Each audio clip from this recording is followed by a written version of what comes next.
com Duque no poder. Para onde vai a Colômbia após a eleição do último domingo? Os colombianos foram às urnas no último domingo para participar do segundo turno do pleito que escolheu o novo presidente do país, sucessor de Juan Manuel Santos.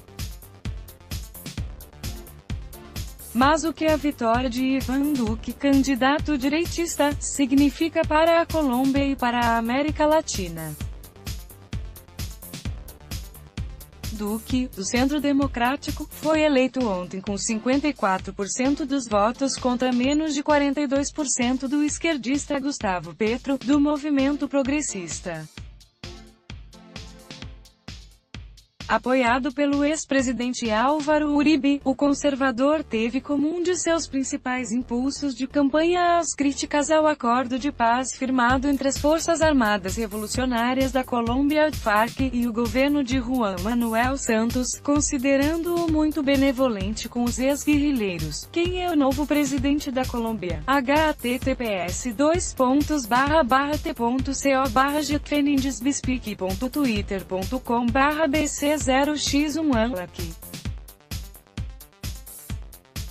Sputnik Brasil, @Sputnik_Brasil, 18 de junho de 2018. O novo presidente assumirá um país que, dividido pela questão das Farc, se tornou também recentemente o primeiro membro da região na Organização do Tratado do Atlântico Norte, OTAN, aproximando-o ainda mais das potências do Norte, mais especificamente, dos Estados Unidos.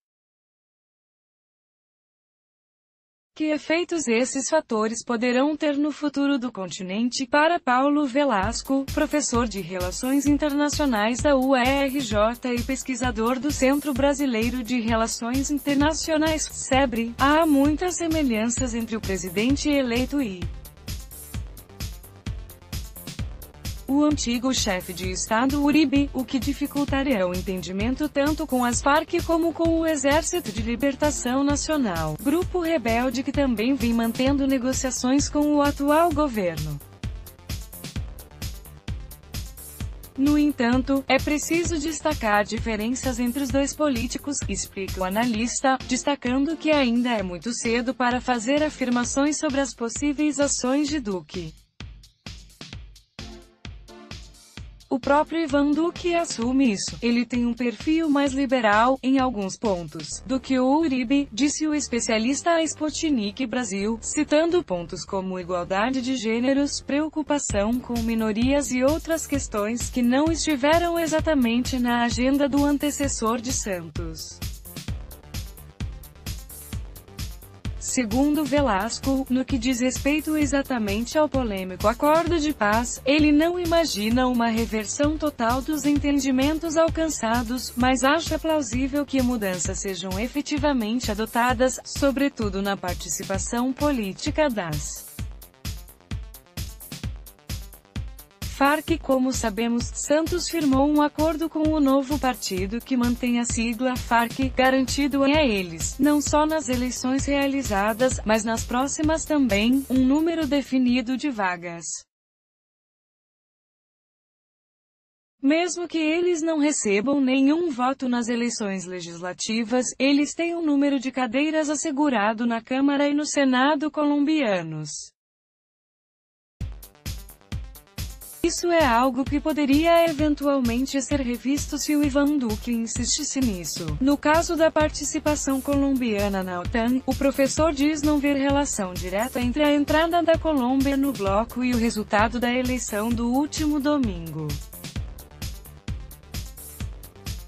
Esse evento em si Velasco aponta como resultado de uma aproximação antiga entre Bogotá e Washington, que tem tudo para gerar grande preocupação em outros países da América do Sul.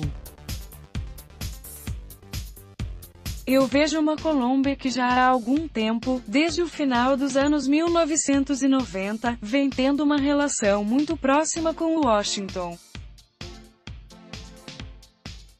não só do ponto de vista econômico, mas também do ponto de vista político, nas agendas de segurança e defesa, com um foco bem compartilhado no combate ao narcotráfico, à narcoguerrilha, ao narcoterrorismo, conceitos muito usados pelos dois países. Então, a Colômbia passou a nutrir a expectativa de uma aliança mais robusta com os Estados Unidos, e isso acabou culminando nas negociações para a admissão do país na Aliança Militar do Atlântico Norte, comentou, explicando que militares brasileiros já teriam manifestado preocupação com essa novidade na região. Ainda segundo o analista, a derrota de Gustavo Petro na Colômbia confirma que essa ainda não foi a vez da esquerda no país, assim como não tem sido no resto do continente. Uma eventual vitória do esquerdista para ele culminaria em uma política mais redistributiva de riquezas na Colômbia, país que tem revelado uma robustez macroeconômica que falta a muitos de seus vizinhos. É um país muito populoso que tem enfrentado alguns problemas em termos de desigualdade, é uma agenda que ainda precisa ser enfrentada. Ivan Duque disse que não vai ser negligente com essas causas mais sociais. Mas, certamente, se tivéssemos o Petro à frente da Casa de Nariño, como é chamado o Palácio Presidencial colombiano, ele focaria mais numa agenda de centro-esquerda, ou mais à esquerda mesmo, ligada, por exemplo, a políticas redistributivas, que nunca foi muito o foco dos governos colombianos, disse ele. Duque se assume como um candidato muito representante dos interesses do mercado. O mercado colombiano e os investidores internacionais apostavam na vitória do Duque, temerosos justamente de que um governo do Petro pudesse talvez prejudicar algum desses interesses, focando mais em uma dimensão social, acrescentou.